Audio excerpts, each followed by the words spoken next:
कड़कती सर्दियों के दिन थे। एक बादशाह का दरबार खुले मैदान में लगा हुआ था।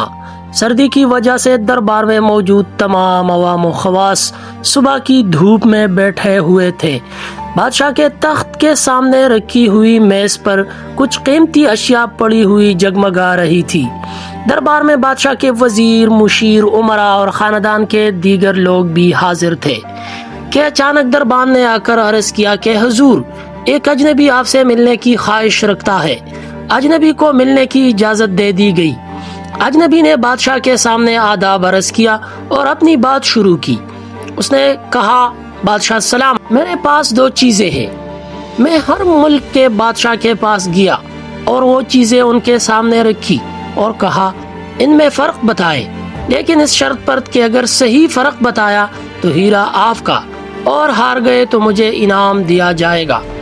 आज तक कोई इनमें फर्क नहीं बता पाया। मैं हमेशा कामयाब लौटा और इनाम व इकराम से नवाजा गया। अब मैं आपके सामने उसी मकसद से हाजिर हुआ हूँ। इजाजत दे तो पेश कर दूं। बादशाह ने इजाजत देते हुए कहा, दिखाओ अजनबी कि तुम क्या लाए हो। इस अजनबी ने वो दोनों चीजें मेज पर रखी। दोनों चीजें जिसामत, वजन और हुजम में एक जैसी थी।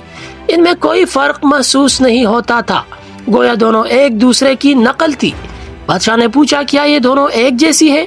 अजनबी ने कहा, हुजूर, दिखती तो एक जैसी ही है, लेकिन इनमें फर्क है। इनमें से एक हीरा है और एक शीशा। बज़ाहिर एक जैसे दिखने वाली इन दो चीजों के दरमियान आज तक कोई फर्क नहीं पहचान पाया।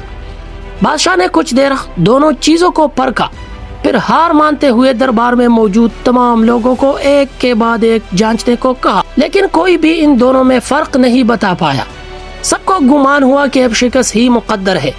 बात इनाम की नहीं बल्कि बादशाह की इज्जत की थी, क्योंकि दौलत तो बादशाह के पास बहुत थी। जरा सा इनाम देने में कुछ नहीं जाता, लेकिन बादशाह की जहानत और इज्जत पर आंच आ जाती और ये बादशाह को मंजूर नहीं था कि कोई अजनबी इसकी रियासत में आए और इसके सामने पूरी रियासत को सबकी हो। सब उसी कश्मकश में थे कि अवाम की भीड़ में हलचल हुई और एक नाबीना शख्स हाथ में लाठी लिए उठा और कहने लगा, मुझे बादशाह के पास ले चलो। मैंने सब कुछ सुना है और मैं एक बार इन चीजों को जांचना चाहता हूँ। दरबान बाबा का हाथ पकड़कर बादशाह के हुजूर ले गया। नाबीना ने बादशाह से इजाजत तलब की और कहा कि बादशाह सलामत, पूरे दरबार को आपने आजमा लिया, एक मौका मुझे भी दे। अगर कामयाब हुआ तो आपकी इज्जत बच जाएगी, नाकाम हुआ तो ऐसे भी रियासत हारी हुई ही है। बादशाह ने एक लम्हे को सोचा कि इसमें कोई हर्ज नहीं और नाबीना को इजाजत दे दी। दरबारियों को यकीन नहीं था कि जिस फर्क को इतने ज़हीन और फतीन लोगों ने नहीं पहचाना, एक नाबीना शख्स कैसे पहचान पाएगा। खैर, नाबीना बुजुर्ग ने दोनों चीजों को एक के बाद एक हाथ में लिया, कुछ लम्हा सोचा और फिर फौरन बता दिया कि इनमें कौन सा हीरा और कौन सा शीशा है। इस अजनबी ने नाबीना बुजुर्ग की बात सही होने की तस्दीक की और कहा कि ये हीरा बादशाह का हुआ। लेकिन पूरा दरबार हैरान था कि दरबार के बिना और दाना अशखास जिस बात का जवाब न दे पाए, इसका जवाब एक नाबीना ने कैसे दे दिया। यही सवाल बादशाह ने नाबीना शख्स से पूछा तो उसने कहा कि हुजूर वाला, ये दोनों चीजें धूप में रखी हुई थी। मैं दोनों को छू कर देखा।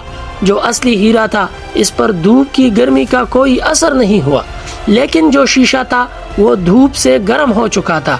उसी वजह से इन दोनों में फर्क बता पाया। इस कहानी से हम दो सबक हासिल कर सकते हैं, एक दीन का और एक दुनिया का। दीन का सबक यह है कि बाज़ हक़ाइक़ ज़ाहिरी बीनाई से नहीं बल्कि दिल की बीनाई से देखे जा सकते हैं।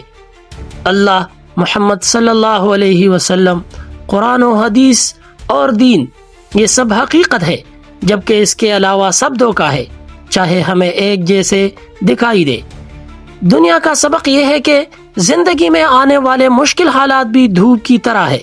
जो मुश्किल हालात में गर्म हो जाए वो शीशे की तरह बेकार है, लेकिन जो ठंडा रहे वो ही असल हीरा है।